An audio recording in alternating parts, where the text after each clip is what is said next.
Okay, guys. So it's makeup time. I have, you guys, a couple of people have been asking me, Nicole, do you like to do other things besides talk about recovery? And you know what? I do. So I thought I would come on here and we could do my makeup and I could chit chat with you guys. Yeah, so about other stuff other than recovery if y'all want to. You don't have to, it's up to you. Let me go get my other makeup bag. Hold on just a second.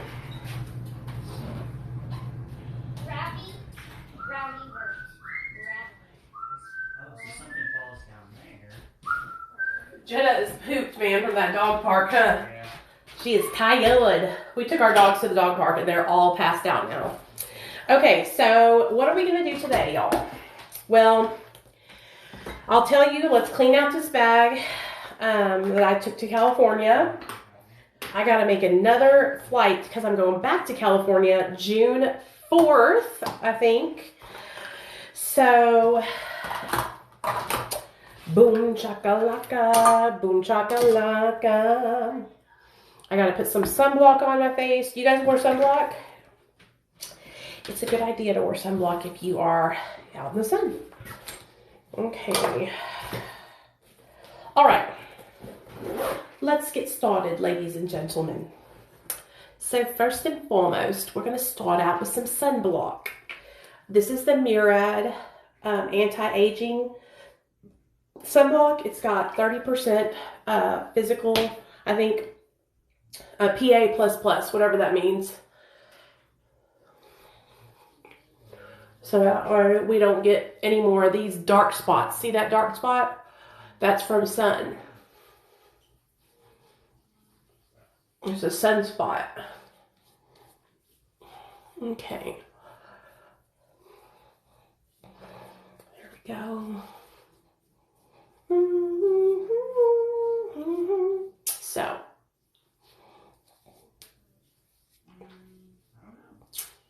Hey guys, we're doing makeup. Come on in if you want to hang out.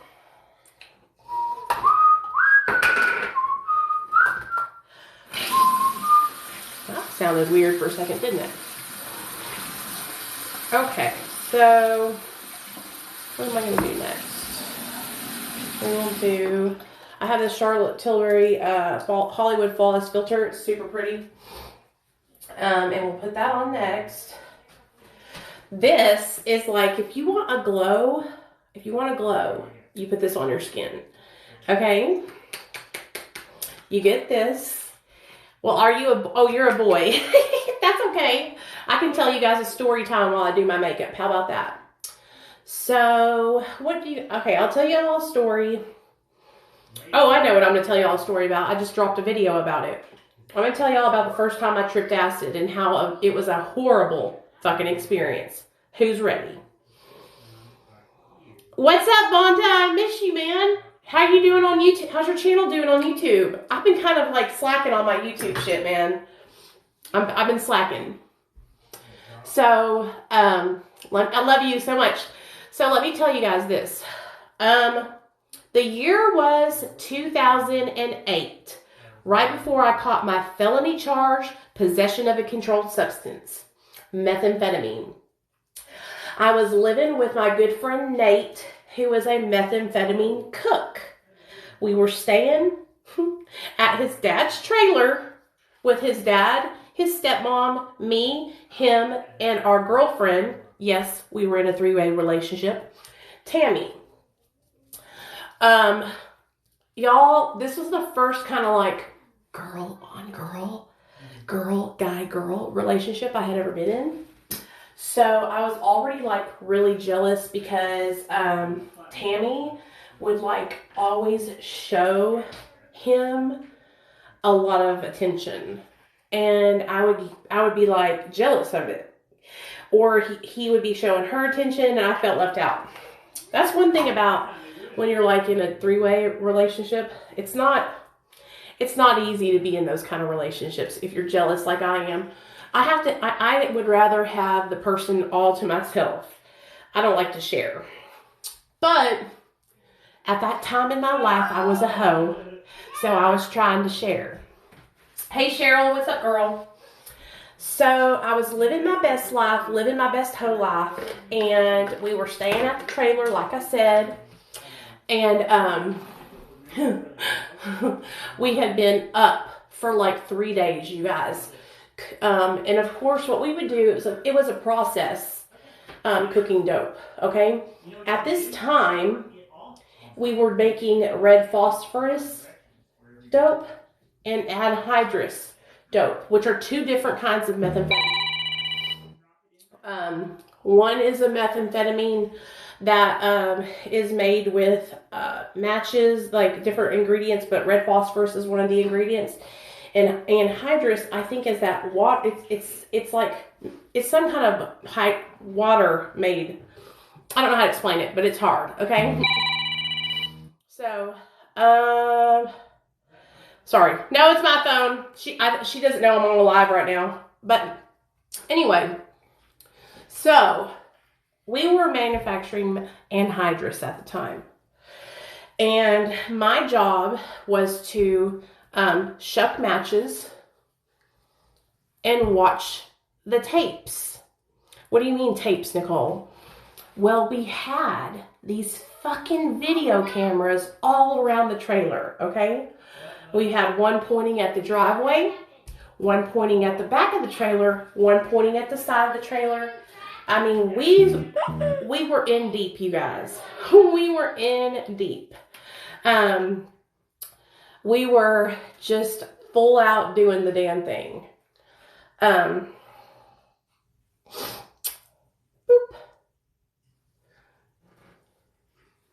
So it was kind of a crazy situation. I was really scared because I knew the consequence. That is, yes, yeah. I knew yes, fertilizer. I knew the consequences of our actions. You know what I mean? We'd get it from the feed store. And so I was super scared and really nervous all the time when this was happening, you guys. But I would do my duty and I would watch the cameras and I would shuck matches. And when I tell you guys, when I mean matches, I mean thousands of boxes of matches. We had a wooden barrel, one of those wooden barrels, like a keg, only wooden, filled up with matches. We were running an operation up in this bitch, okay? So anyways, I don't know how the process goes, but the dope was finished and we were microwaving the Pyrex, so it was crystallizing on the Pyrex and we were about to, you know, get her done. Well, I had just started shooting up and so I was really kind of green, you know. I didn't realize how much I could handle. I would end up loading myself up too much and then wigging out. And so at this time, I had done that. I had loaded too much up and I was wigging out. But, so I went and talked to my friend Nate and I was like, hey man, can you please like give me can you give me an oxy or something? Like I need to come down. Like I'm tripping, dude. And he was like, sure. So he gave me a half of a Oxycontin. And this was back in the day, y'all, when the Oxycontins were like, you could break them down cold, you know what I'm saying? This is before, like, they started putting a coating on the oxymorphones. Yes, honey, yes. Tweak and spun. And I would get like that, and then everybody would have to take care of me because I would just be so out of my fucking mind, dude. Out of my mind. It was really quite embarrassing now that I think back to it. But anyway, it happened, so I'm going to be honest with you guys about it. And if you guys haven't noticed yet, like, I don't sugarcoat anything. Like, I'm really honest about my experiences with different drugs. Like, I'm not ashamed, you know, of what I did. I've gone there. I've gotten better. I'm a different person now. You know, I'm not that same person I was. I'm not the same person I was. So what would happen is I would do too much. I would do too much. I would take a shot that was like 60 fucking units and it would be super thick, and I would do too much and I would start tripping, y'all. I would be looking outside. I would be seeing people that weren't there. I would be seeing the CIA and the FBI. at one point I would see these not black people, but black shadows of people. And I would swear it was a real person. And I would have everybody in the house looking for these black shadow people. Because that's the kind of fucking crazy ass motherfucker I am. I'm getting everybody involved. I'm getting everybody scared out of their mind. So anyway, he gave me one of those. He gave me a Oxy, trying to calm me down. And I went over in the corner and sat down. You know, I was trying to chill out. Then these two gay boys came over and they had acid. And they were like, "What's up, girl? We got acid. Do you want to get fucked up?" And I was already like frozen in my tracks. And for some dumbass reason, I was like, okay, let's do it.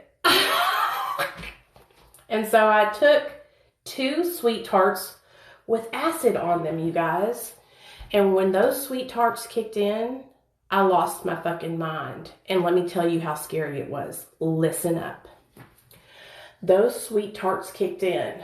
And about 45 minutes into it, I started looking at Tammy and Nate, my girlfriend and my boyfriend that we were sleeping together. All of us were. And I start looking at them and I'm like,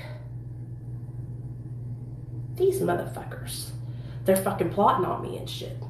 I can see it in their fucking eyes. You know what I mean? And I'm seeing them, and what they're doing is they're not talking about me at all. But I'm seeing them and I'm thinking that they are, right? I'm thinking that they're over there fucking behind my back and all this shit, right? And so I'm getting angry, I'm getting worried, I'm getting pissed. I'm calling Tammy over there and like whispering in her ear, and she's like, "Nicole, you're fine. Just lay down. You're gonna be okay. Just lay down," right? And I'm like, oh gosh. You know, okay. And I'm trying to like differentiate like the real from the fake, you guys, because that was one thing that I could not do. I would think things were real that were not real, you know? And that's what would put me in such a bad position, is that I couldn't differentiate the real from the fake. Well, so that was happening. And I was sitting there just having a full-blown trip out, dude. Full-blown. Well, Tammy and Nate and these other dudes were like, "Hey, let's go to Walmart." So we loaded up in these guys' Jeep and we drove to fucking Walmart, you guys. We drove to Walmart. And when I tell you guys, I walked into that Walmart with them bright lights and I was like a damn deer in headlights. I was like, and I automatically ran out of Walmart back into the Jeep and laid down in the back of the Jeep. These tripping ass fools were in that damn Walmart for like 2 hours while I laid in that Jeep afraid for my motherfucking life. It was so scary, you guys, when I tell you, it was so scary. They finally came out and we left and went home. You guys got to listen, because this is the real deal right here. We go back to the trailer, okay? Now remember, this is like a dope cooking trailer. It's like a meth trailer. It's like a tweaker trailer, you know what I'm saying? There's fucking shit everywhere, fucking pilfering piles everywhere. And so we go back to the trailer and they're like, "Nicole, you really need to go lay down." And so I was like, you know what, you're right. I'm gonna go lay down. I'll be okay and I'll make it through this. So I went and tried to lay down. It's probably not even 20 minutes later, you guys, I got up and I was like, man, I can't shake this shit, you know? Hey, Blunts, I can't shake this. And so I looked at Tammy and I looked at Nate and I was like, this is how desperate I was to be okay, y'all. I said, I'm going to my mom's house. I'm leaving. And I wasn't living with my parents. They had kicked me out. Like, I was in my full-blown drug addiction. And so I was like, I got to get out of here, you guys. I'm going to go see my parents. I got to calm down. Like, I can't handle this right now. I'm too fucked up. And so I got in my car and tried to drive home. And that was probably one of the stupidest things I could have done. I got in my car, you guys. I was driving on a donut, okay? I had a donut on one of my tires because I had gotten a flat tire and my tweaker ass couldn't set back enough money to get that tire fixed. So I kept driving on that donut. So I'm driving on the donut and I'm like trying to focus on the road and shit, right? And I probably got like 3 or 4 miles down the road and everything starts going black. Everything, okay? In front of me, it's just like, it's like morning time. It's like 6 a.m. I'm doing okay. Thank you, baby. You know, I bounce back like no other. It's like 6 a.m. and it's morning time, but everything is turning pitch black. Like my vision is going and I am clutching my steering wheel. Hey, Sandy, what's up, girl? I'm clutching my steering wheel and I'm fucking hyperventilating, dude. And I start to come up on a Valero gas station, right? And so I pulled over into that Valero gas station and I jumped out of my car, and I kid you guys not, I jumped out of my car and I was like, I can't breathe. And I walked into the gas station and I fell behind the gas station attendant's desk, clutching my throat, trying to breathe and hyperventilating. I couldn't breathe, or I felt like I couldn't breathe. Do you understand what I'm saying? That's how intense I was tripping. And so she calls 911 and the ambulance comes, okay? The ambulance comes and they put one of those oxygen masks on me, okay? And they're trying to help me to breathe and feel better, but I feel like I'm not getting any oxygen, you guys. I feel like I'm losing my life, you know? They said I let out a blood-curdling scream, high-pitched scream, and all of a sudden I just like collapsed. Well, I kind of woke up from that like hardcore collapsing, and I looked around and they were like, come on, we're going to take you to the hospital. And I got spooked and I was like, fuck that motherfucking shit. I'm not going with y'all. I am not going with y'all. I'm not getting in that fucking ambulance with you guys, right? And so these poor ambulance drivers, they were trying so hard to talk me into getting into the ambulance with them, and I was just so scared. I was like, no, I'm not. And so I got into my car and I drove to my mom's house. I pull up in my mom's driveway, but she's not home yet. She's not home. And so I chill out. She has a little key underneath her flower pot by the front door. And so I grabbed that little key and I let myself in the door. Well, I called her and I was like, I need you to come home. It's an emergency. And so she shows up like an hour later, and she walks into the game room, because we had a pool table in our front game room, and I'm on the ground, you guys. I'm on the ground, like trying to pick something off the ground. Okay? Like I'm on the ground looking for something. And my mom's like, what are you doing? And I'm like, I dropped something. And I have a video. I will post it after I end this live, of my mom telling the story of me on the ground looking for something that wasn't there, that was non-existent, okay? And so my mom finally talks me into, yes, blunts, this is when I was on acid, you know my stories. My mom finally talks me into going to the hospital. She's like, come on, Nichole, you need to go there. They can hydrate you, they can give you some, you know, something to calm you down, a Valium or something. And so she finally gets me to go. I'm like, okay, I'll go, Mom. And so I'm in the car with my mom, and you can ask my mom, you guys, I'm just talking gibberish. Like I'm singing songs from back when I was in high school. I'm fucking talking to my mom like I'm the captain of the cheerleading team.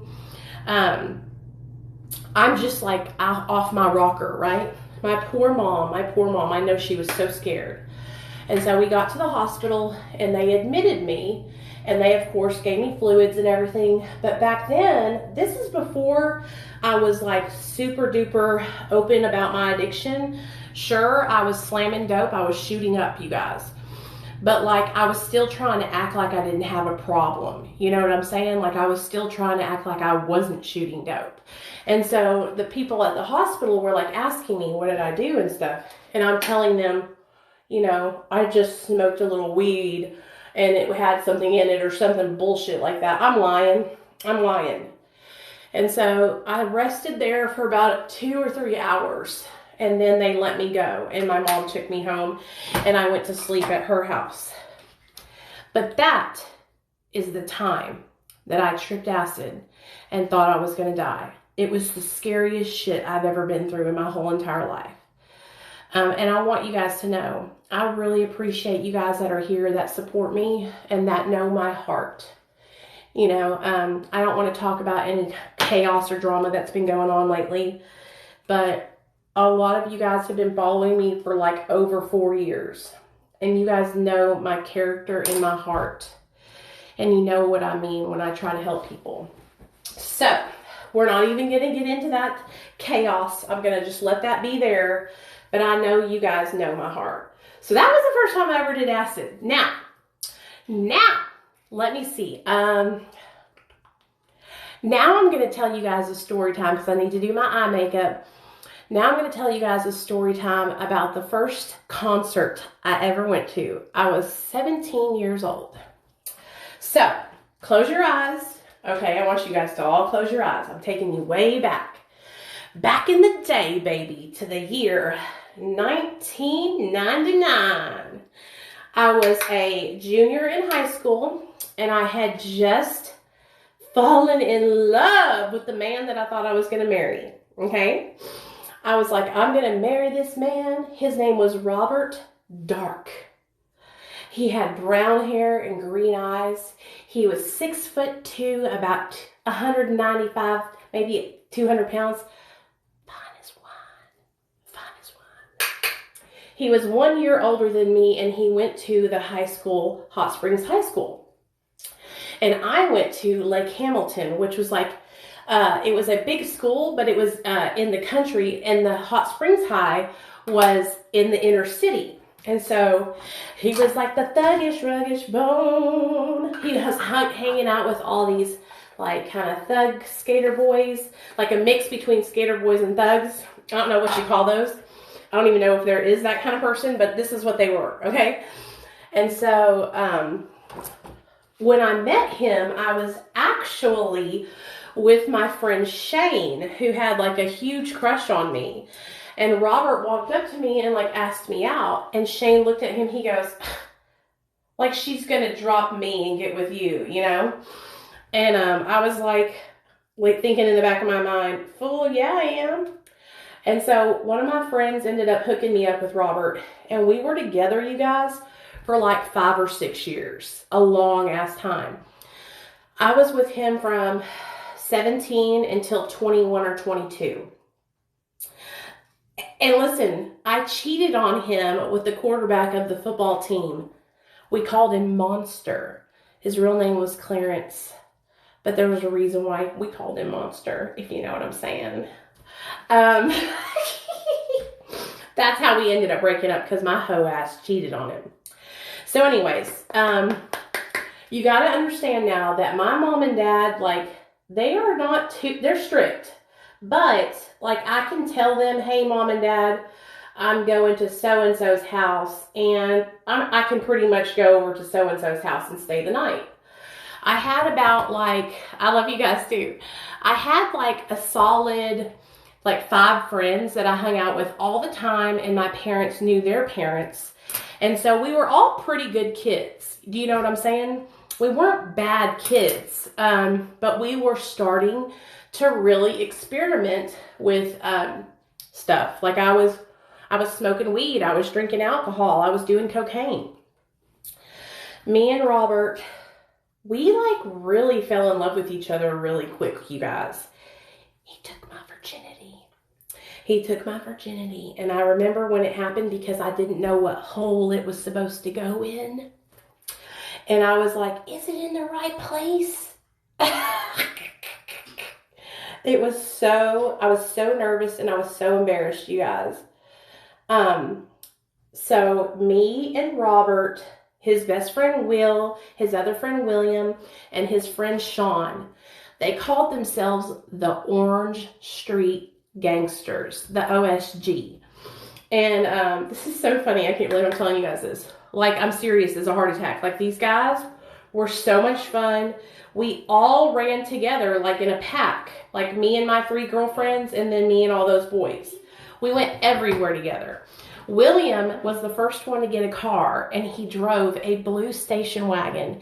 And when I tell you guys, we fucking loaded that station wagon up and tore it. We went on the streets and we didn't look. We were not playing around. We were going everywhere.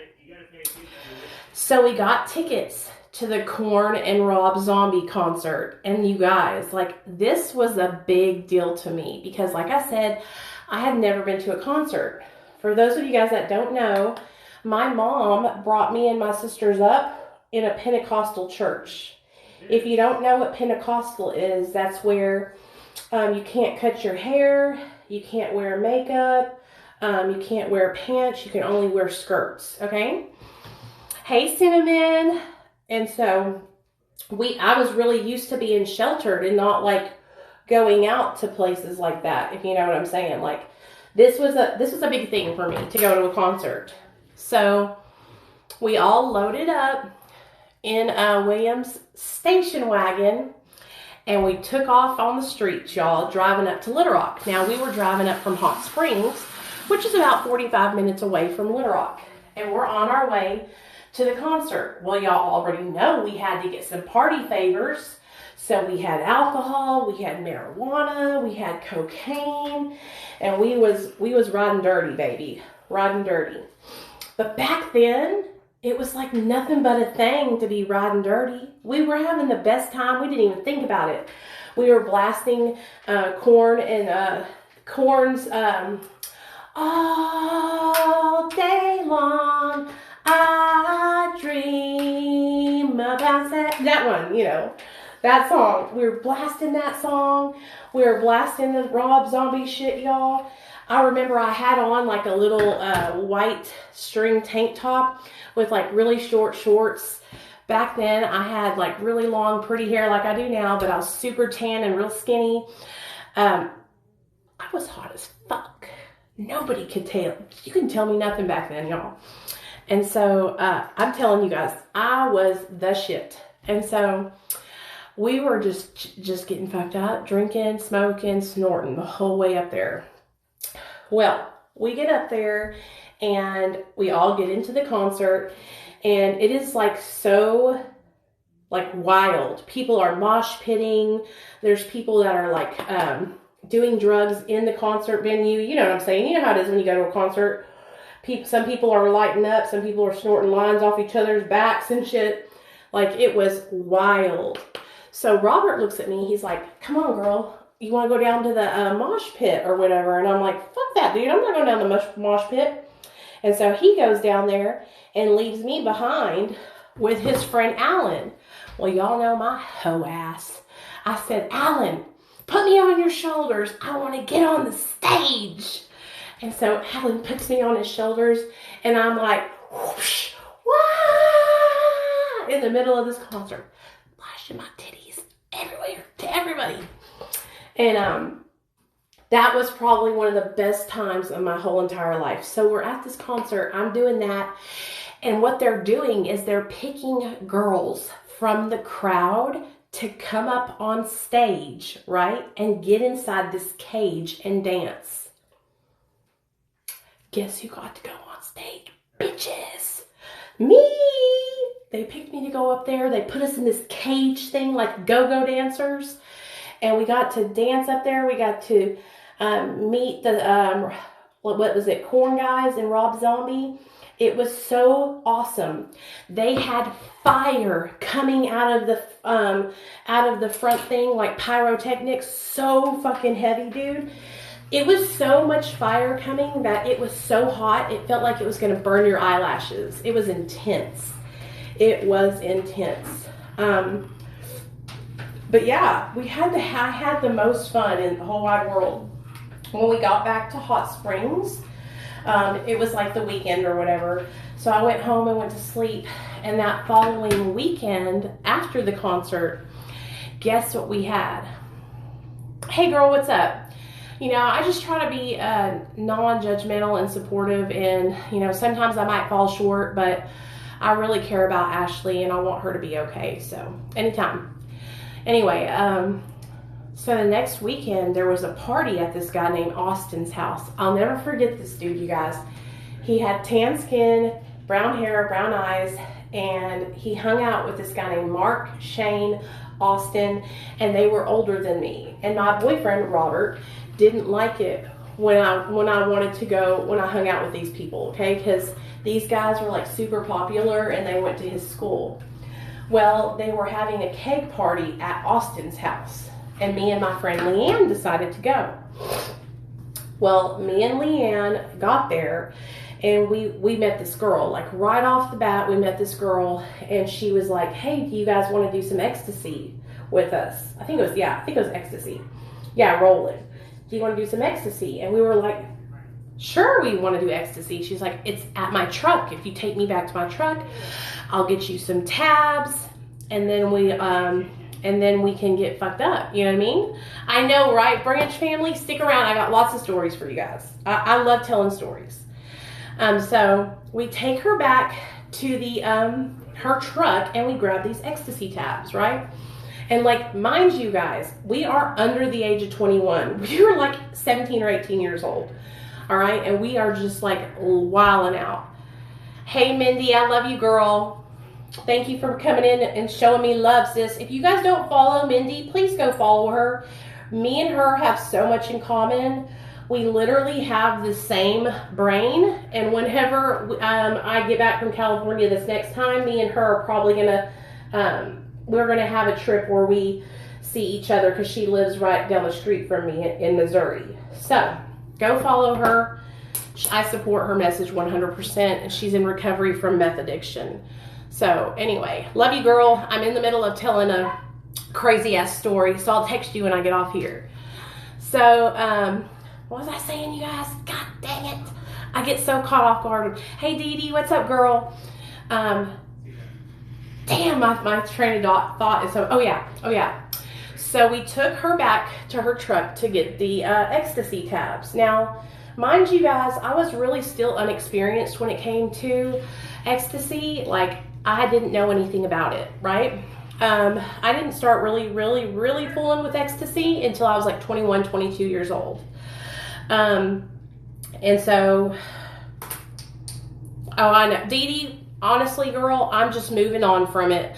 I said my piece, and I took the negativity off my page, and I'm just going to move forward. People are trying to call my job, you guys, and message my boss. What they don't realize is that I talk to my boss every single day, and he knows exactly what's going on. And I've sent him all the videos that I made, and he even said, I didn't do anything wrong, and to keep doing what I'm doing. So, anyways, yeah, I'm serious. So we went to go get her truck. We got the ecstasy, and we drove back to the party. And this girl was like somebody that we didn't know, you guys. We just met her out of nowhere. And so, we should have never done this, but she gave us the ecstasy and we took it. Now, some of you guys might remember the story, because I think I've told it before here on TikTok. Well, we took the ecstasy, and I was okay, but hey, Ashley, thank you. I was okay, but it never kicked in and started working. So I was like, this is bunk. And you know how it is when you get ripped off, you're like, fuck that shit. That bitch is going down. Well, I looked over at my friend Leanne, and she is sick, you guys. Like, she is throwing up, like ill, like something is not right. And I'm getting scared, because I'm thinking, oh my God, is she gonna overdose? And I'm not meaning like she's throwing up because she's rolling. I mean like something's not right, you guys. Something's going on. And so I'm like, are you okay? And she's like, that shit wasn't ecstasy. You know, that fucking bitch gave us something. We don't know what it was, blah, blah, blah, blah, blah. And so I was like, are you okay? And she's like, yeah, but we need to leave. Like, I feel like shit. And I was like, okay, let's go. And so we jumped in her little white Honda Civic, and we drove back to where that girl's truck was. And I whipped out my switchblade, and she whipped out her switchblade, and we both went on opposite sides of her truck, and we said, 4 flats, bitches, and ran and got in the car and drove off, and we drove up to Malvern. Now, the reason we drove up to Malvern is because we were going to see our friend Rockport Penny. Now, Rockport Penny was this guy I met online on MySpace with my friend Michael Sparks, okay? And so I met these boys, and they were like party boys, and they had this, their grandmother had a big 2-story house in Malvern, right? And nobody lived in it, and it was kind of just like open and abandoned, right? There was like a bunch of mattresses in the house, and people would go there and party. There was condoms all over the rooms and shit. Like, it was just like a flop house. Like, we would go and party and get fucked up. And so we drove up there to stay the night with Mike and Rockport Penny in this abandoned 2-story house in the middle of Malvern. Hey y'all, come on in. I'm just telling a story time. And so we get to the house at Malvern, and we're drinking, we're smoking. Leanne's starting to feel a little bit better, you know. And I'm so thankful that nothing bad happened to her, you guys, because I didn't know what that girl had given us. And that's something that, like, I would do all the time. And I'm sure a lot of you guys can relate to that in active addiction, where you don't think about it until it's already done. And so that was kind of what happened with me and Leanne, is that we would do things and we wouldn't think about them, you know, we would just do it. Hey, that's awesome. Congratulations on 24 days, baby. That's amazing. And so we would just do shit without thinking, you know. So we got down there with Rockport Penny and Mike, and of course we were all hooking up and being hoochie mamas and getting drunk and fucked up, and we stayed the night there. And then we left the next morning to go hang out with this other guy that I knew named Big Turk. Okay? Big Turk was a huge coke dealer in Arkansas. And when I say huge, I mean fat as in huge, and as in had a lot of cocaine and sold it all over the United States, out of Arkansas, everywhere. And so we went over to Big Turk's trap house, and we walk in, and there's like fucking 6 or 7 dudes deep, right? And they're all sitting around this coffee table. And you know me, I'm like, what's poppin'? What's poppin', boys? And there's cocaine all over this table, just piles of cocaine all across the table. I'm like, already sticking my nose in it, you know what I'm saying? I don't even ask permission. And we're just doing rails, dude, rails of cocaine, to the point where I was doing so much cocaine, my nose was bleeding. I couldn't fucking feel my tongue. My heart was pounding out of my chest. It was just like crazy, dude, crazy. This dude is like letting me spell my whole name, Nicole Marie DeMeo. Before I got married, my last name was DeMeo because my dad's Italian. He's letting me spell my whole name across this fucking mirror in fucking crystallized cocaine. I'm not talking about some bullshit ass, nasty ass cocaine. I'm talking about fish scales. I'm talking about fucking shiny, you know what I mean? And so we were blowed, dude, blowed. Well, now it's like we're 3 days into this whole like partying thing, right? And my mom and dad are calling me, you guys. They're wondering where I'm at. And so I'm like, dude, my parents want me to come home. What am I going to do? And this was pretty much the first time I ever told my mom and dad, I'm moving out, fuck y'all. And I was like 17. I was like, I'm not coming back home. And my dad's like, if you don't get your ass here, you're going to be grounded. And I'm like, well, then I guess I'm going to be grounded because I'm not coming back. Click, and then I hang up.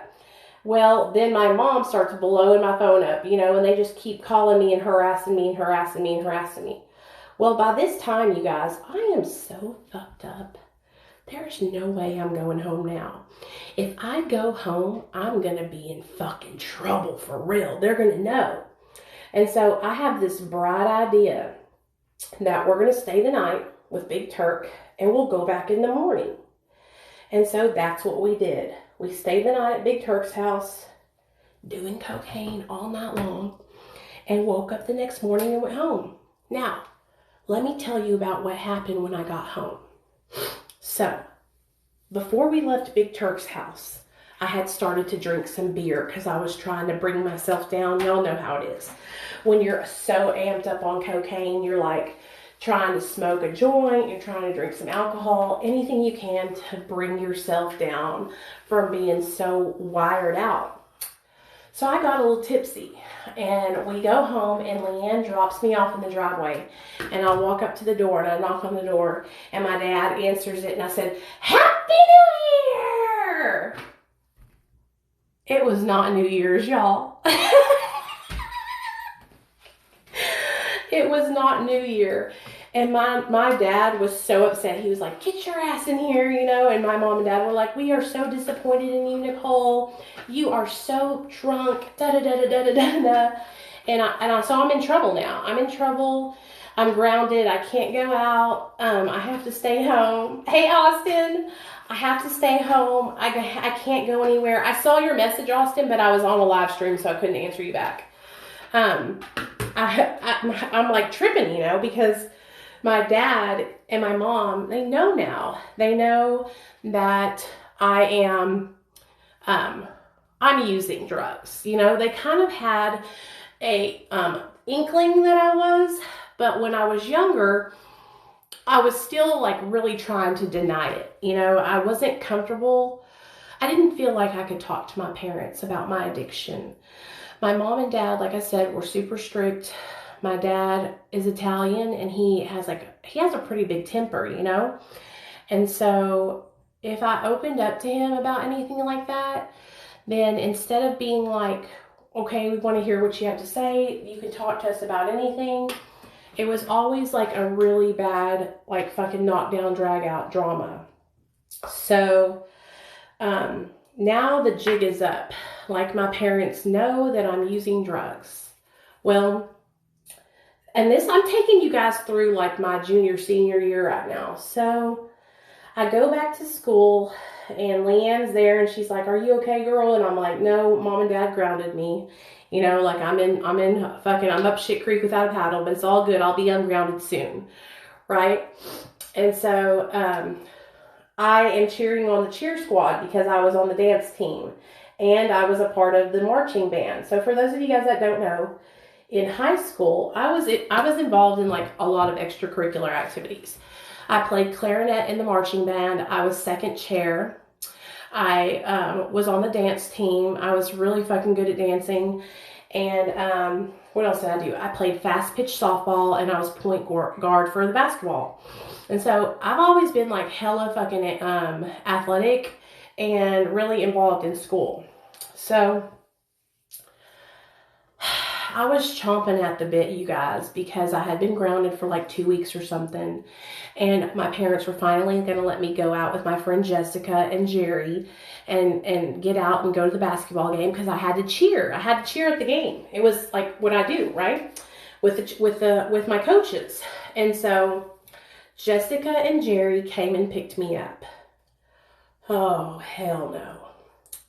Jessica was another one of my little hoochie mama friends.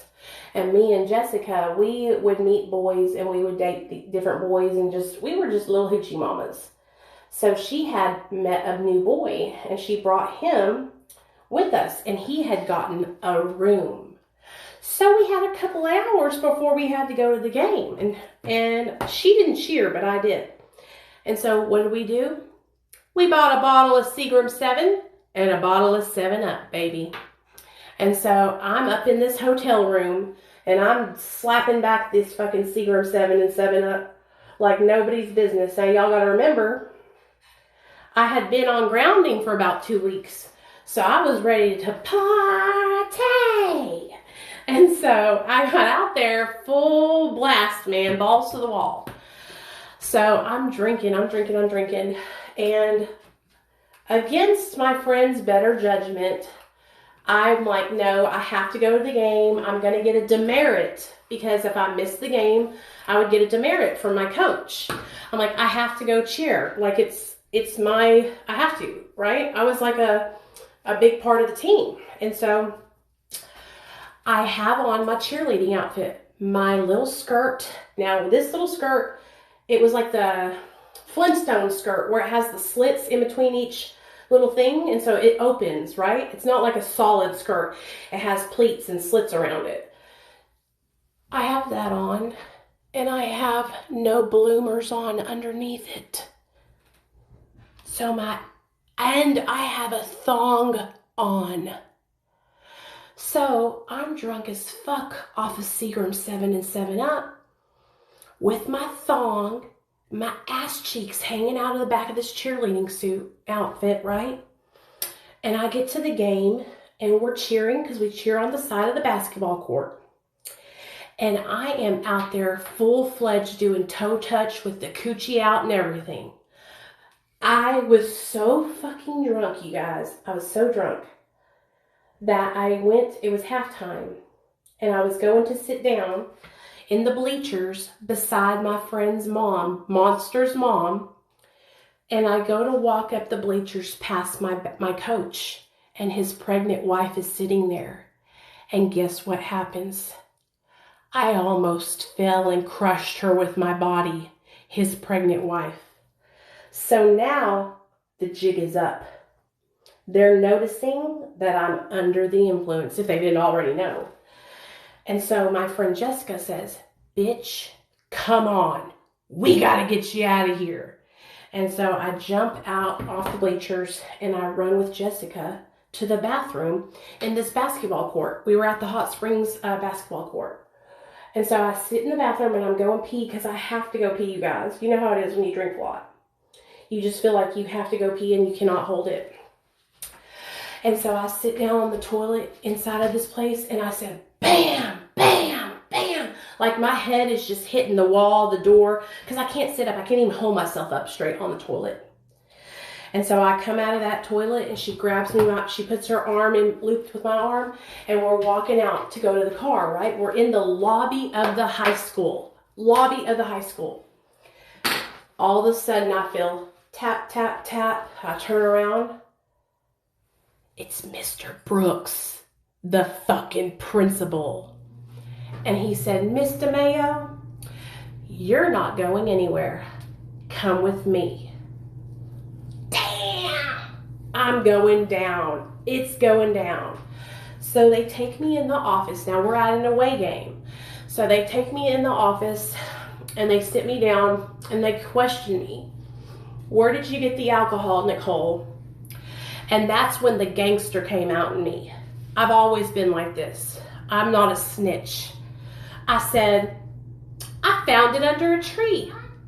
What do you mean you found it under a tree? Some Mexican under a tree gave it to me, right? I'm straight lying my ass off.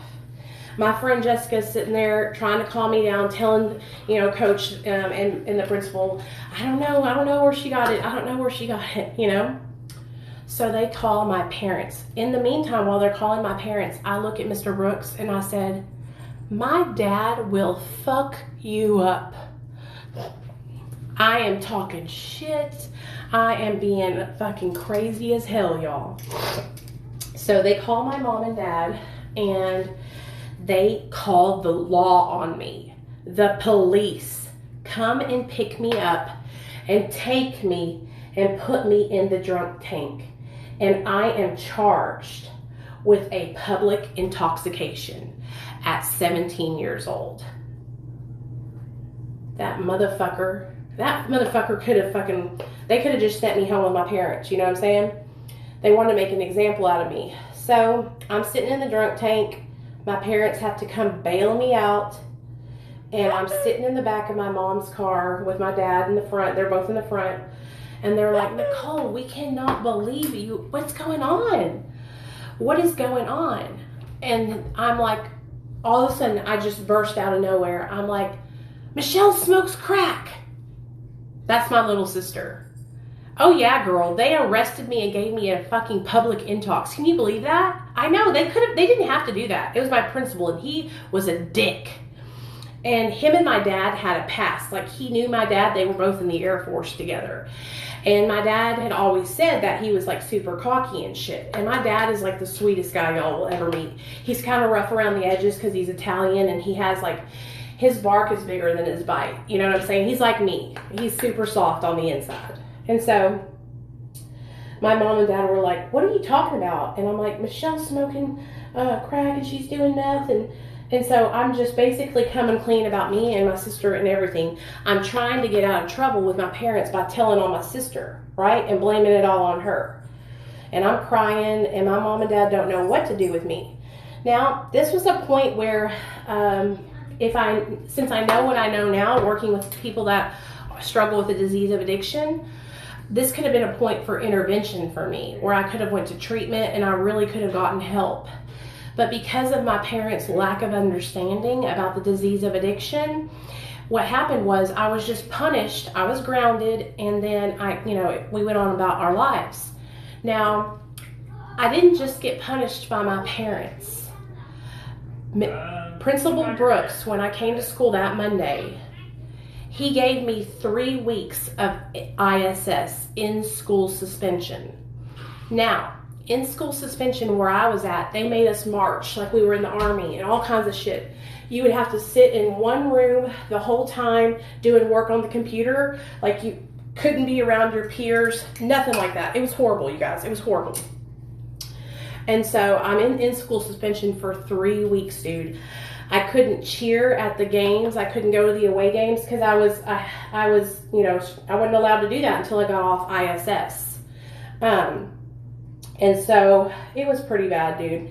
But that was one of those turning points when I was younger where I could have gotten help. But like I said, because my parents didn't really understand the disease of addiction or the severity of what I was going through and the drugs that I was abusing, nothing got done, and I slipped through the cracks, and I continued using drugs and alcohol until I graduated high school, and then I was doing it on my own without, I didn't have to listen to what my parents said because I graduated high school and I kind of moved out and I was on my own, The reason I moved out was because I was using and I was staying gone all the time, and my parents were holding me accountable, and they were like, if you're going to live here, you cannot be going out all the time like you are. And that was one thing that, ooh, wow, that's kind of dark. Ooh, what kind of intense, didn't I? Oh well. Does it look okay, guys? So, yeah. Do you guys have any questions? I'm open to answering questions about my story if you guys want to know. Now, I didn't get sober till 2015, and that was, like I said, in the year 1999. And so, I had a long way to go. I had already started using meth in high school, but I was just smoking it and snorting it. You know what I mean? Thank you, Cinnamon. Love you, girl. Thank you so much for y'all's support. It means so much to me, guys. You have no idea. Do we need to do a wing, you guys? I think we should do a wing, too. Let me get some powder. I was out of control. And I was just doing whatever I wanted to do whenever I wanted to do it, I didn't really think about the consequences of my actions in my addiction. The only thing I thought about was the way I felt and how drugs made me feel good, because they did for a really long time. It wasn't until I was a little bit older, you guys, that I started to have the experience where drugs were no longer doing for me what I wanted them to do. But like I said, I was like 25 or 26 before that started happening. Like, I was still enjoying the drugs, In fact, I can kind of tell you when everything shifted is when I started injecting methamphetamine. And I started injecting meth in 2008, okay? So I've been abusing drugs since 1998, 1999, you know? How did they react to you losing your son? That's a great question, Dee Dee. So for those of you guys that don't know, in 2015, I was under the influence of benzos and opiates, and my very good friend that I was best friends with at the time called Child Protective Services on me. She called them and told them that I was leaving my son in a shitty diaper. Hold on.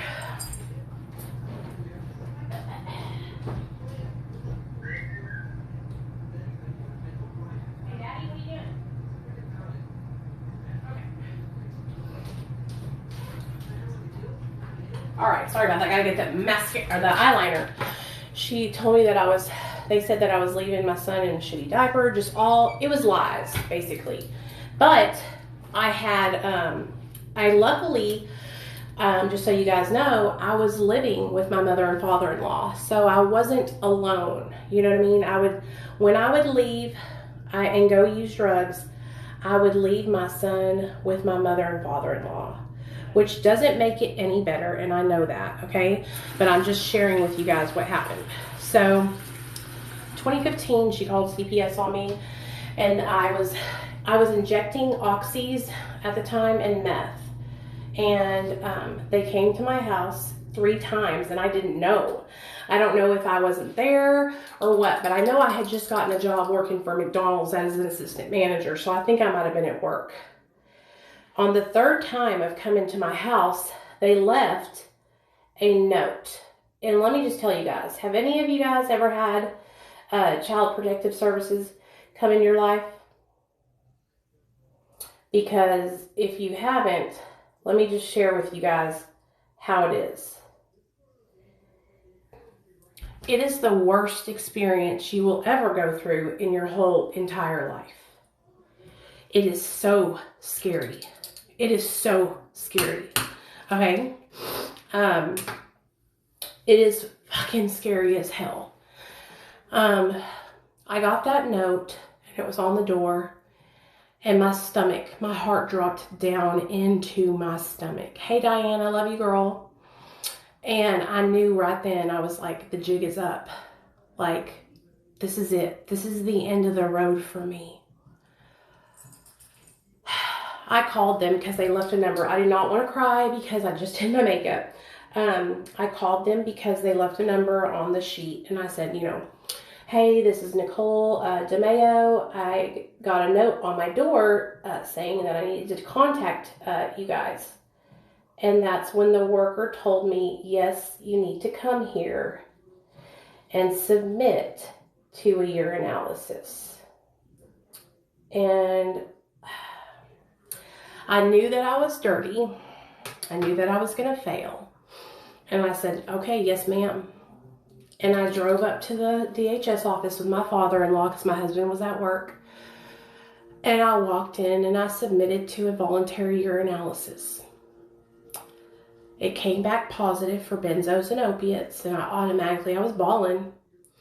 And the worker said, it's okay, don't worry. Here in Arkansas, we won't take your child as long as you're not positive for meth. Because meth is like a really bad problem down here.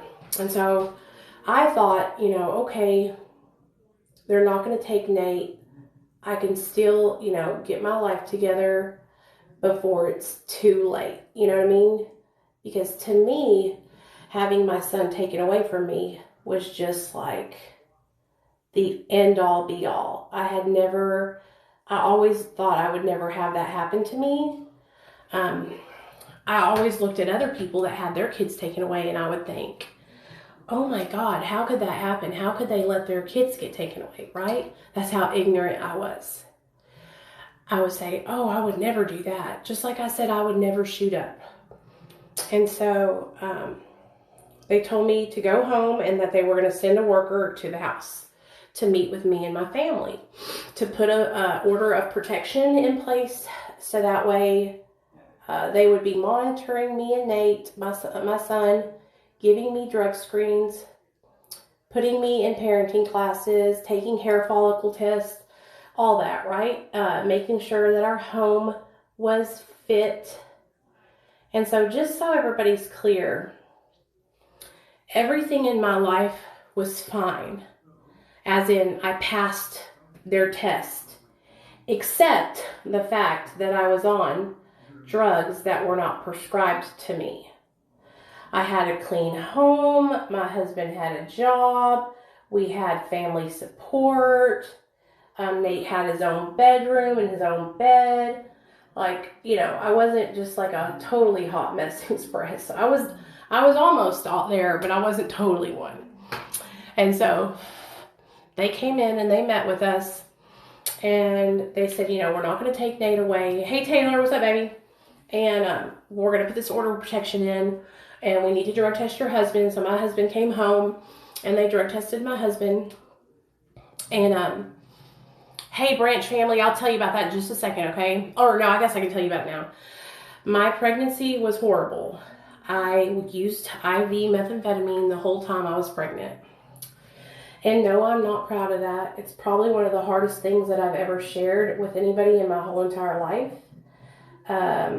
I share it here on TikTok and I get a lot of judgment for it. Just like a lot of people are judging me for a bunch of shit lately. But that's okay. It's okay because I've been down this road and I can handle it. So during my pregnancy I used and I gave birth to my son while I was high on methamphetamine.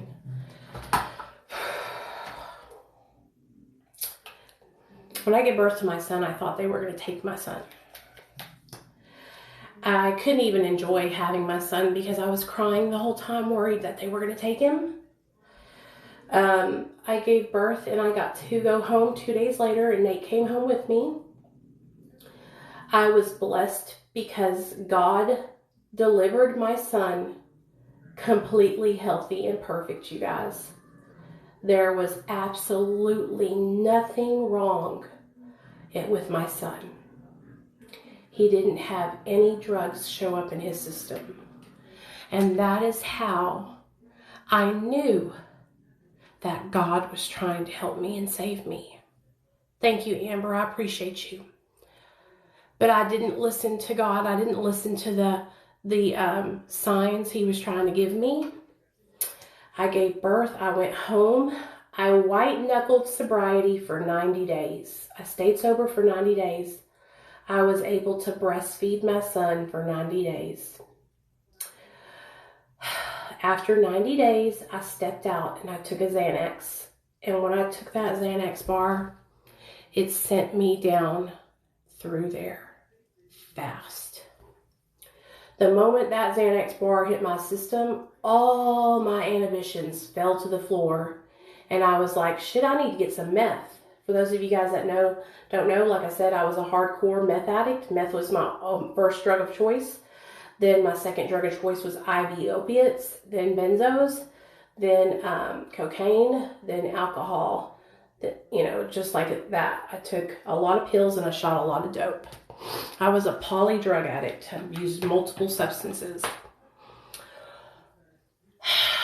So I relapsed. And for the next year, I was getting high. I would get high and I would leave my son at home with my mother and father-in-law, like I said to you guys before. Sorry, I'm gonna sit you guys over here. That's why when I share stuff here on my TikTok, you guys, that's why I'm so serious about my recovery. And that's why I try not to send a blurry message. And a lot of people get angry with me about that. And it is what it is. But my sobriety is so important to me because if I lose my sobriety, I'll lose everything in my life, including my amazing little boy. So I relapsed, and for the next year, me and my husband, because he also relapsed, we weren't married at the time, we were just boyfriend and girlfriend. Me and my husband would switch. Like, I would be fucked up, and I would leave him at the house, and I would leave Nate at the house, and he would be mad, telling me I needed to get sober. And then he would get fucked up and I would be mad telling him he needs to get sober and so on and so forth. It was just a mess. And thank God the whole time my mother and father-in-law were there to help me with my son, you guys, because I couldn't do it. I couldn't take care of myself.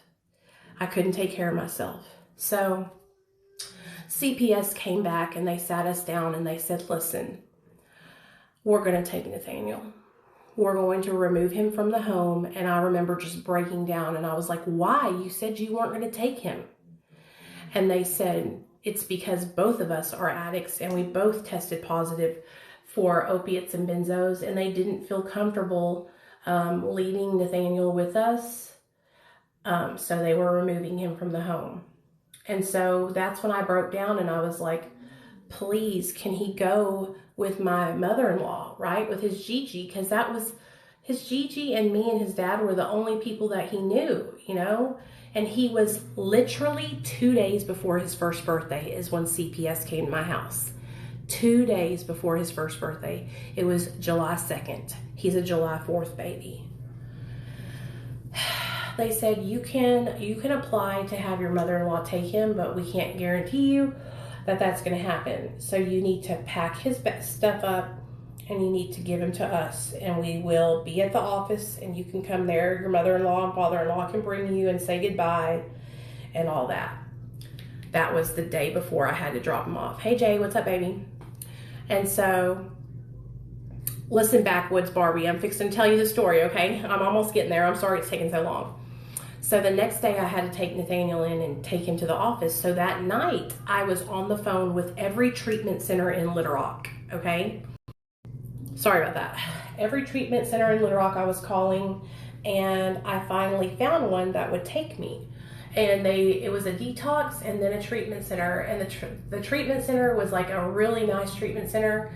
And luckily I had Obamacare that paid for 100% of it. And then the detox, I only had to pay $100 to go into because they were in network. So I told them, okay, I'll be there tomorrow. The next day I drove my little boy. This is the hardest thing. I packed up my son's belongings and I drove him to Child Protective Services. And I had to give him over to a complete stranger. I'll never forget it. She was a sweet little black lady, sweet little black lady.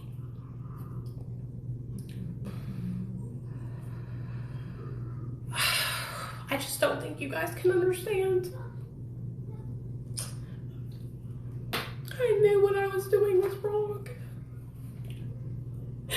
I knew what I was doing was wrong. I knew that I knew I had potential to be a good mother and to be sober, but I just didn't know how. And for those of you guys that don't know, I had been to treatment about 6 times, and I also went to prison for a year. And so I had been in and out of treatment, you know, in prison. And so I handed Nathaniel to this lady,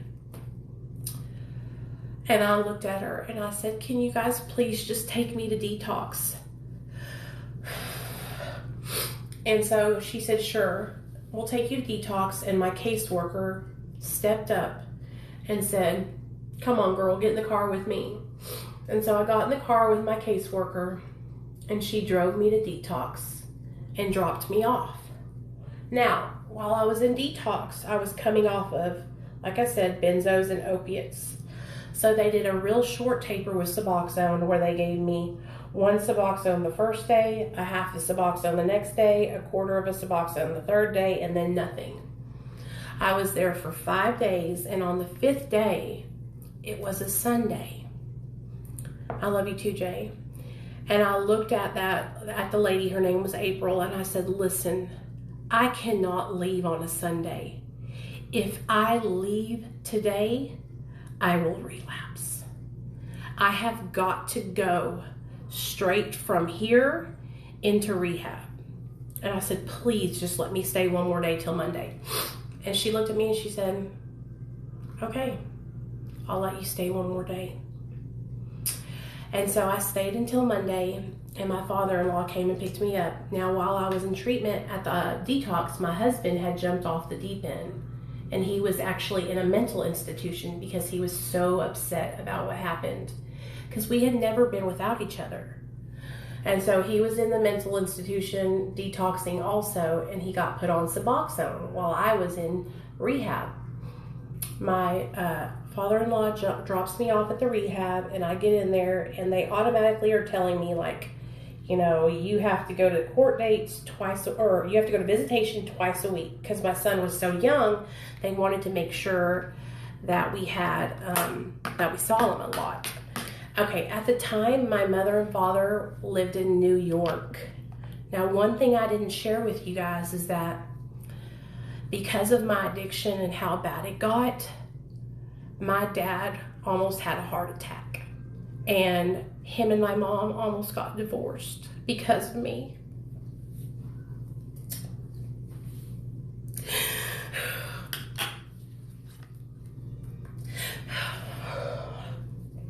I remember my dad calling me in, and I was young. I was probably like 22 or 23. And he said, if me and your mom get divorced, it's because of you. And I was just so upset because I was causing so much drama and harm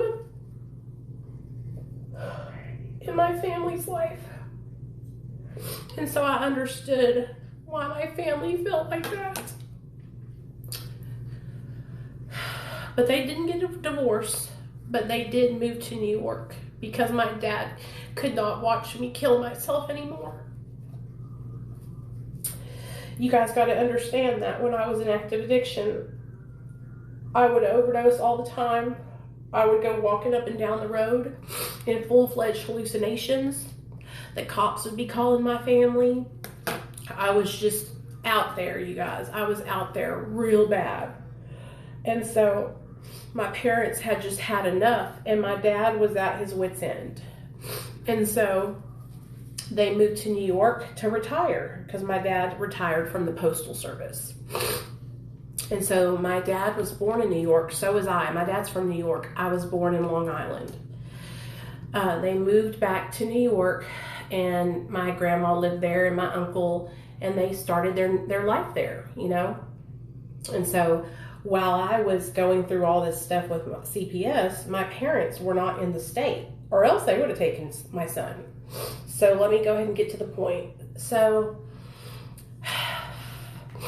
I have to go to visitations 2 days out of the week, which is great. Like, that's awesome, you know, but it wasn't awesome because I needed to be working on myself. I needed to be working on my recovery. And it was hard for me to focus on my recovery when my husband was picking me up 2 days out of the week. Well, being picked up 2 days out of the week and leaving the treatment center, that left room for error.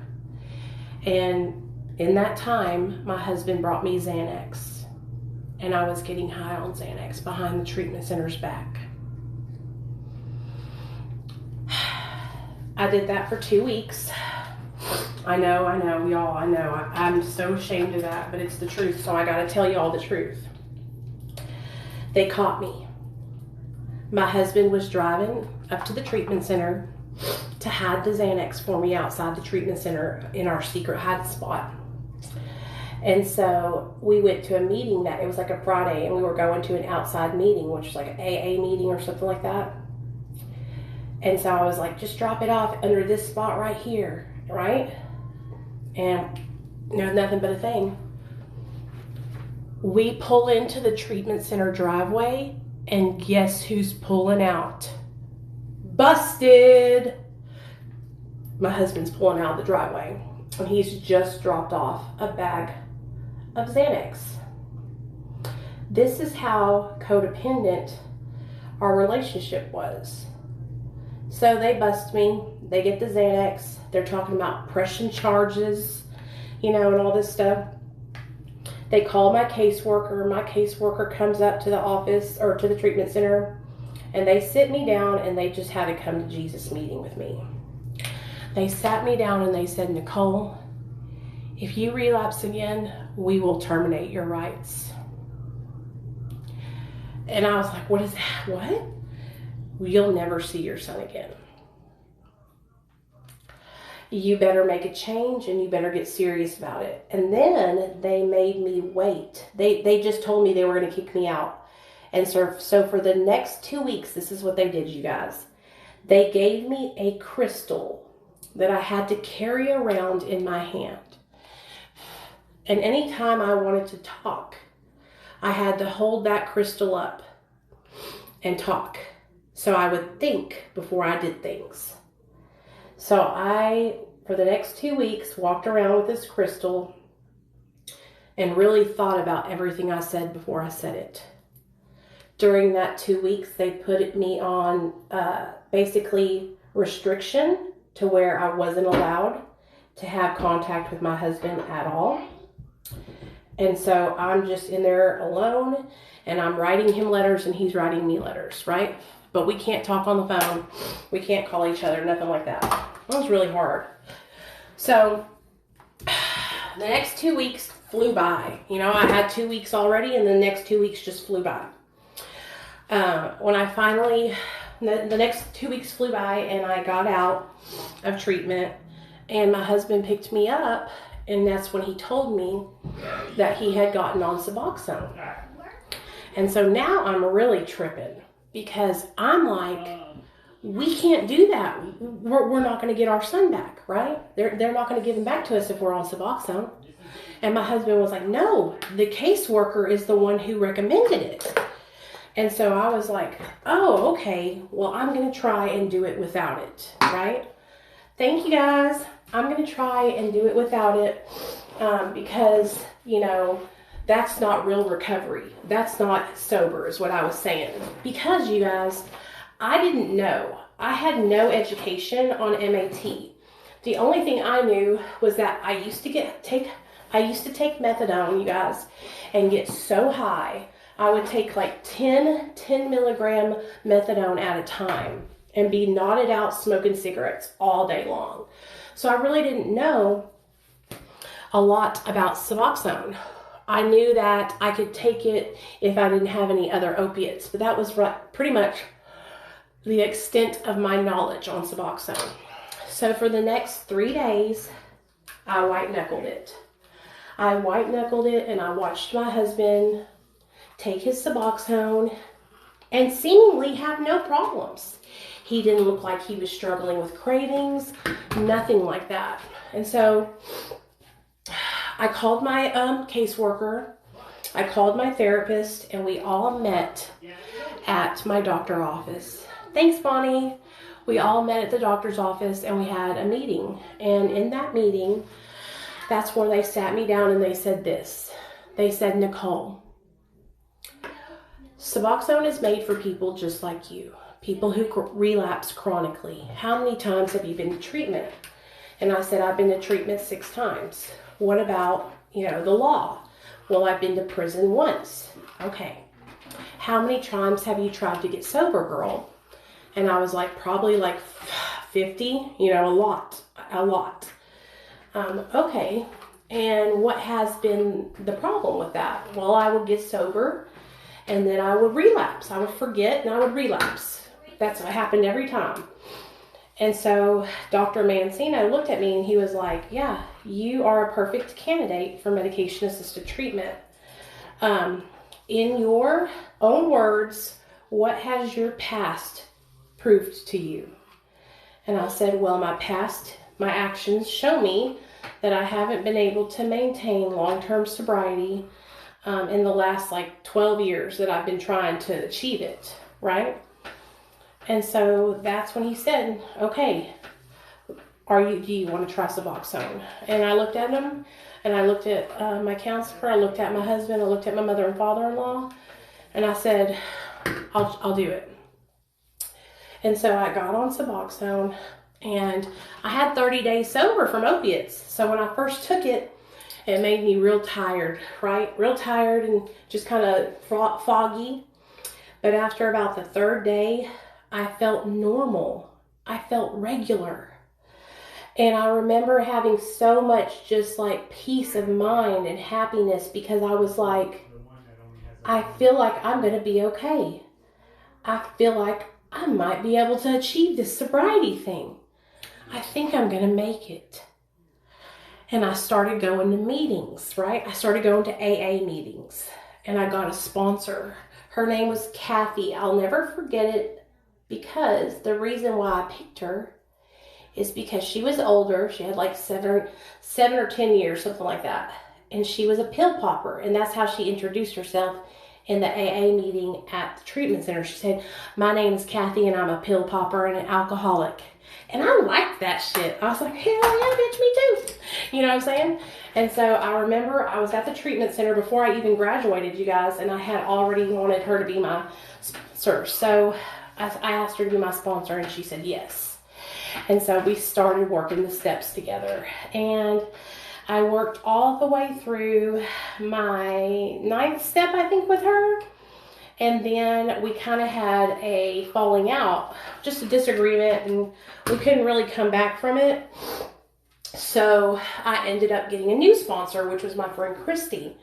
Now, me and Christy used to use together, so I knew her like really well. And so being with Christy, I felt comfortable. And about 3 months into her sponsoring me, that's when I came clean and told her that I was on Suboxone. You guys, I'm so grateful that it was her because she didn't judge me. She didn't tell me I needed to be off of it. She supported me, you guys. And it was great. It was great. And so I stayed on the medication. I worked my steps with my sponsor. And it was probably like... Oh, yeah, and I got my hair follicle test. I got involved in therapy, hardcore therapy too, you guys. Not just some rinky-dink ass shit. Like, I was going hard in the paint. Because you guys have to remember, I had my son taken away. And if I didn't get myself together, I was never going to see my son again. And so, hold on, I got to put y'all up here. I was on a mission to get my son back. And so, Thank you, Farley. I was on a mission to get my son back, you guys. And so I got into therapy. I was working the steps with my sponsor, going to meetings, 3 meetings a week. I was walking everywhere I went because I didn't have a ride, okay? I was not messing around when it came to my sobriety. There was nobody that was gonna fuck with me because I was on a mission to get my son back. On a motherfucking mission. And so, me and my husband, we joined forces and we hit the ground running.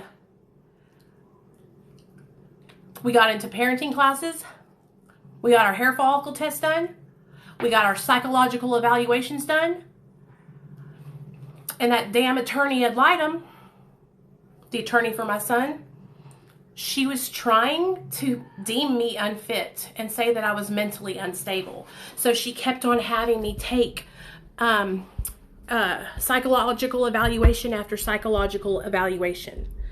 I'm so glad you guys are here because this is the person I am. For any of you guys that found me because of all this drama, this is the person I am. I'm here to help people. I'm here to share my story. So, let me keep on going because I'm on a roll now, okay? So she was like, she was trying to say that I was not right, that I was bipolar, and that I didn't need to have my son, you guys.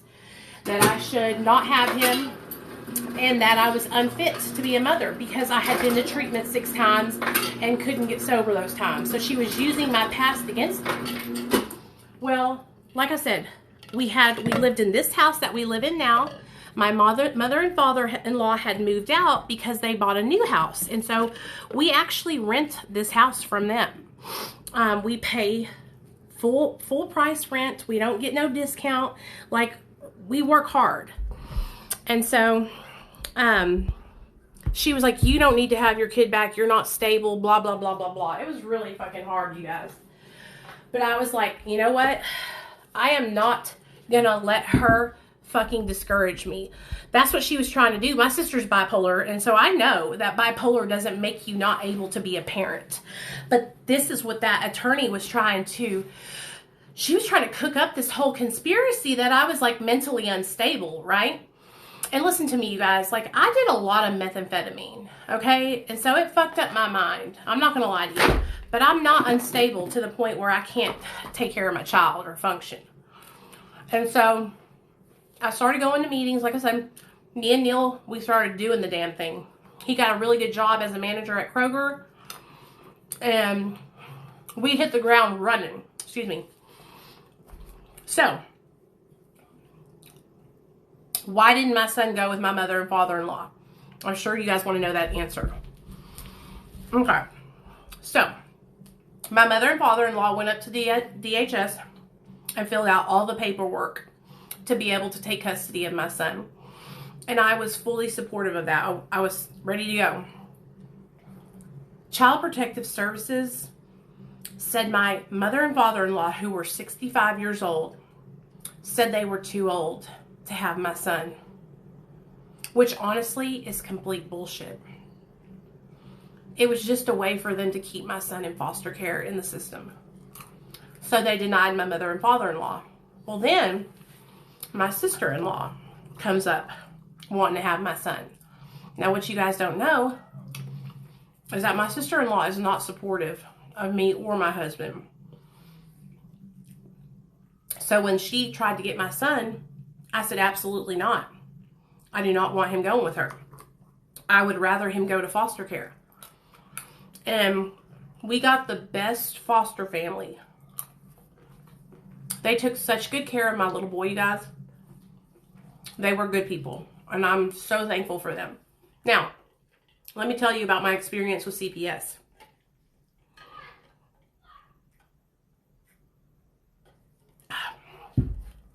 CPS was a fucking joke. I had to call them and remind them to come to my house and drug test me. I had to call them and remind them to do the checks on our home to make sure everything was in its place. It was a fucking joke. Me and my husband put ourselves through parenting classes. Me and my husband put ourselves through therapy. Okay? CPS didn't do a damn thing. Okay? And that's what they're supposed to do. When you get your children taken away, you guys, they're supposed to provide you with supportive services. They're supposed to help you. And listen, I asked for all this stuff. Don't get me wrong. Y'all know me. I'm a loudmouth. I'm up in there. Me and my husband did all the work. All of the work. At about 8 to 9 months into the whole case, we started to be able to have overnight visits where my son would come home on a Friday and stay until Sunday. We would take him back to the foster parents on a Sunday. Well, that was going so good. Everything was going so good with my little boy. But it was CPS who continued to drop the ball. Finally, you guys, at 1 year, they closed my case. But not without a fight from the ad litem attorney. That attorney tried to tell them that we needed to be off Suboxone, that we were still in active addiction.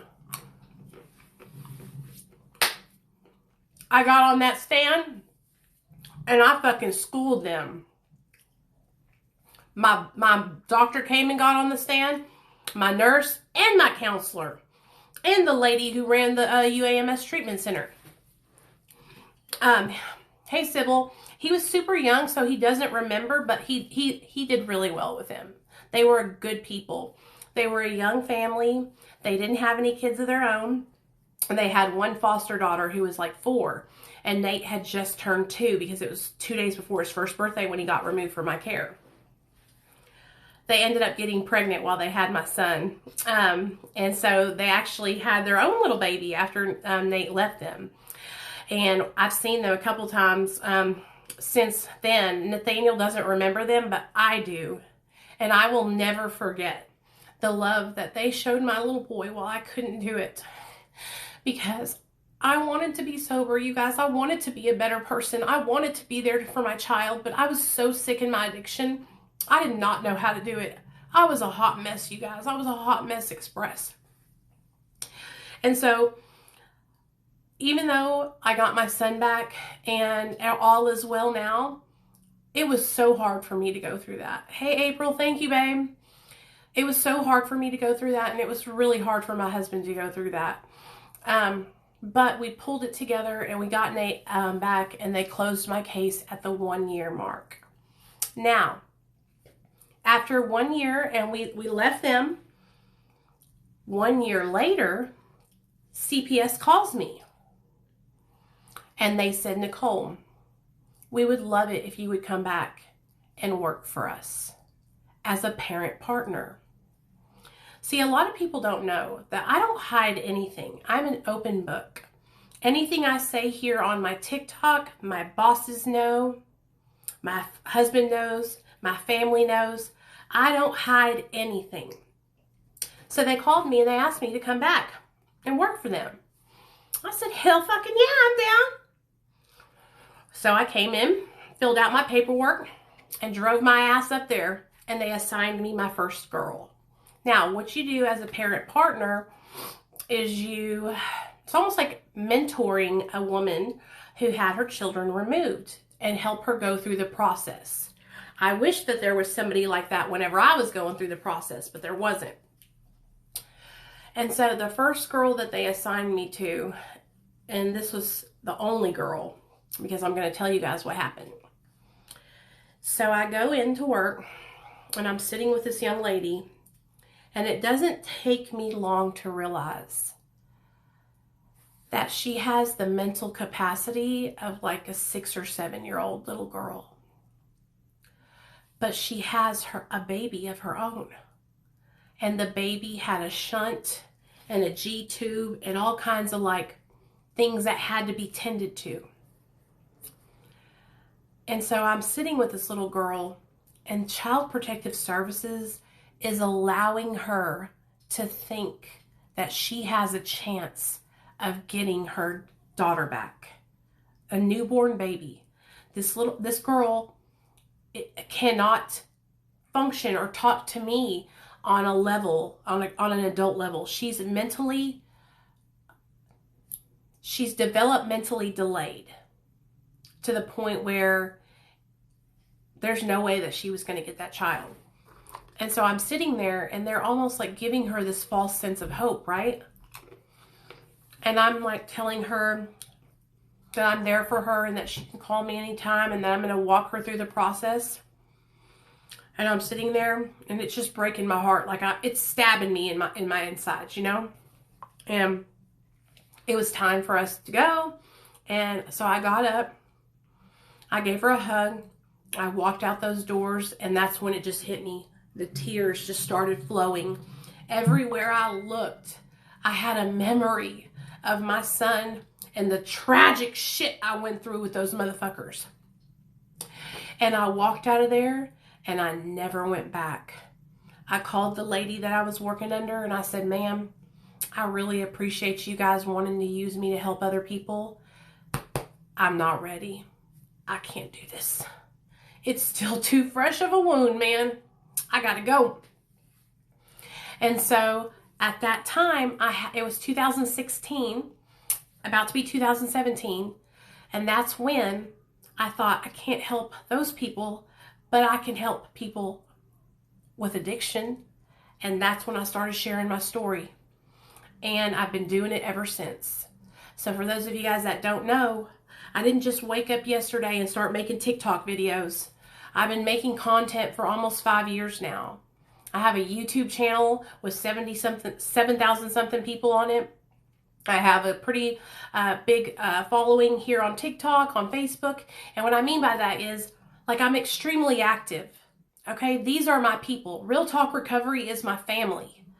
Real Talk Recovery saved my life. Having this platform and sharing my life with you guys helped save my life. It gave me purpose and passion when I didn't know what else to do with myself because I didn't know how to stay sober. I still was working my steps. I was still going to meetings, but I needed something more, something that I could do to help other people, something that I could do to make a difference. July 13th, 2015 is my sober date. And so I started my YouTube channel, and that was 2017.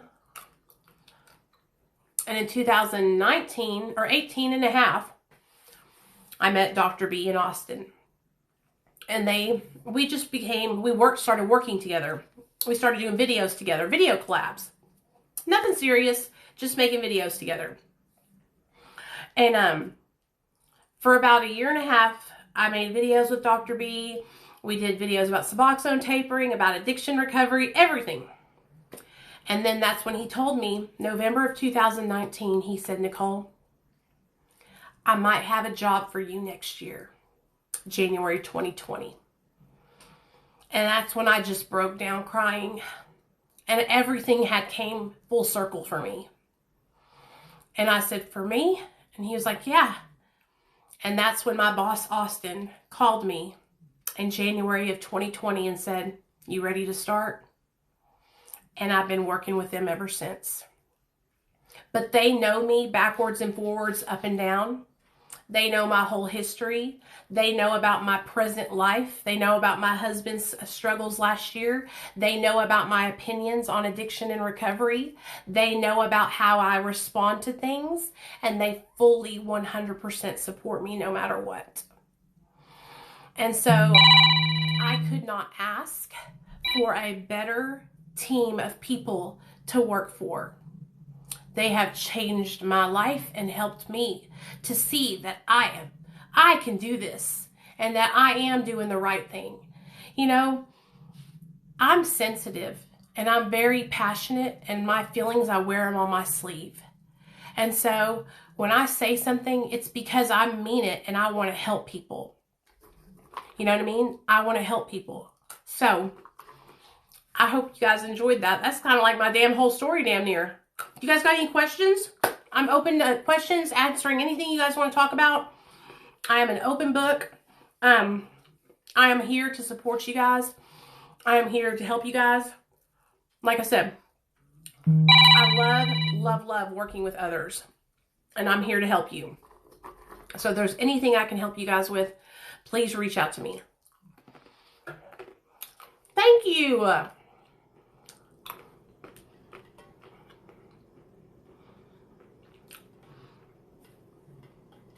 What happened to that woman? Which one, Cajun boys? Are you still doing AA and NA?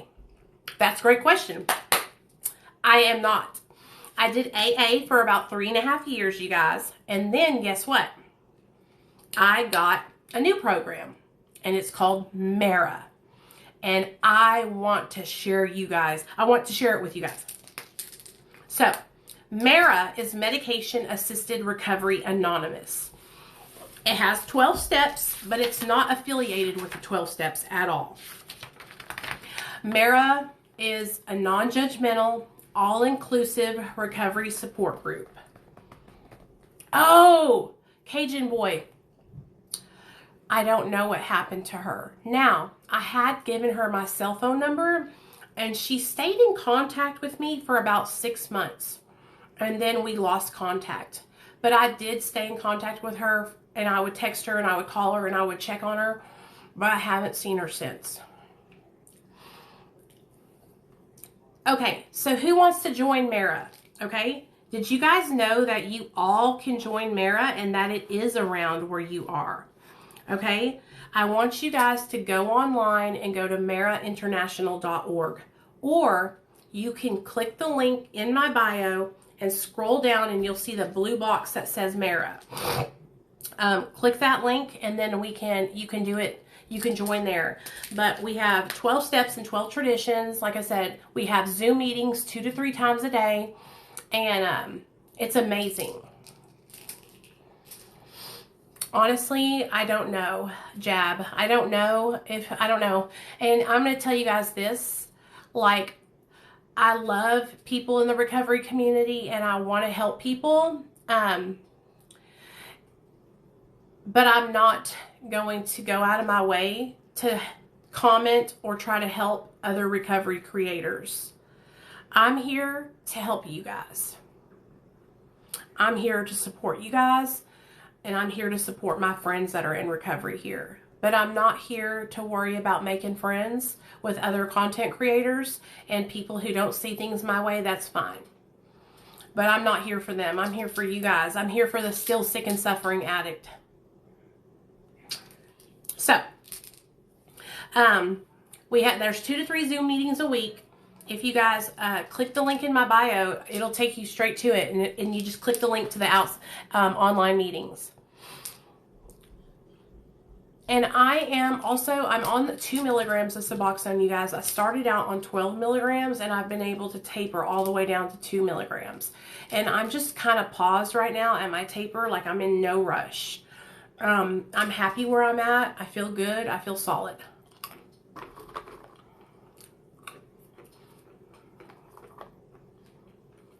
I'm eating nuts.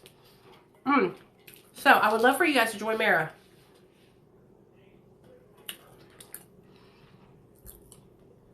I support you, Candace. Whatever you do, I support you, girl. So, here's the thing, you guys. There's so much dissension in the recovery community right now. I'm not about that. Okay? I shared my suggestions and my opinions to some people that were not receptive. Yeah, they have a Zoom meeting tonight. Just go to that Mara link in my bio, and you'll see. And that's okay. Not everybody's going to take my suggestions. But I'm going to be here doing the same thing I've always done, and I'm not going to change what I'm doing for anyone. Because what I'm doing, there's nothing wrong with it. You know, I took a good hard look at myself, and I'm not doing anything wrong. Part of recovery, you guys, is learning to work with one another and take suggestions. If you're easily offended because someone is suggesting something to you, and like, listen, I don't just go around saying, you need to do this, you need to do that. No. I've been sober for almost 6 years. And when I see somebody that could potentially be making a decision that's not good, I'm going to say something to them. So I'm a people pleaser, and I'm always concerned about someone else. Absolutely. I'm the same way. I'm so glad that you're not letting that get you down and you're still here to help. Absolutely, you guys. Absolutely. And here's the thing. People suggest things to me all the time. And I take suggestions. I don't have to get defensive about it. I'm open to learning new things. I'm open to conversations. You know, I've grown enough in my sobriety to where I don't get offended, you know. I don't get offended if people don't understand something I'm trying to share. I don't get offended if somebody says something to me like, well, your recovery is bullshit. Like, I don't get offended anymore. You know why? Do y'all want to know why? Because I know what I'm doing is the right thing. I know what I'm doing is solid. I've been doing this for a while now. There's nothing anybody can do that can change my mind. I know in my heart of hearts that I'm doing the right thing. I know in my heart of hearts that I'm not here to hurt anyone, and anyone that believes that doesn't know me. And I didn't need their support in the first place if they do think that.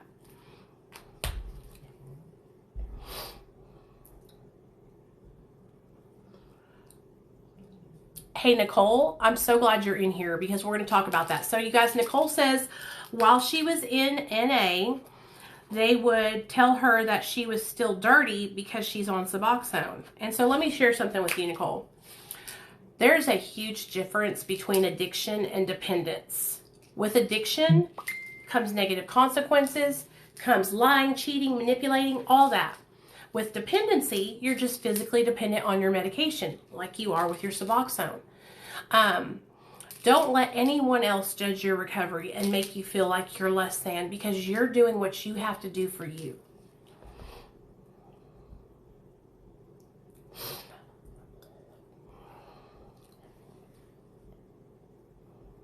Hey, Duchess, what's up? Hey, Pudge, how you doing?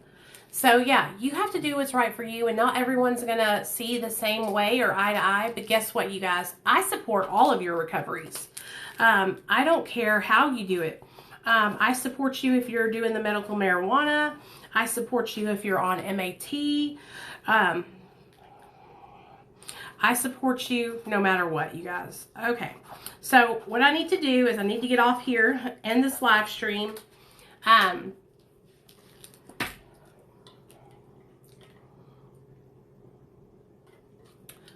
My candy of choice, my drug, methamphetamine and oxy IV.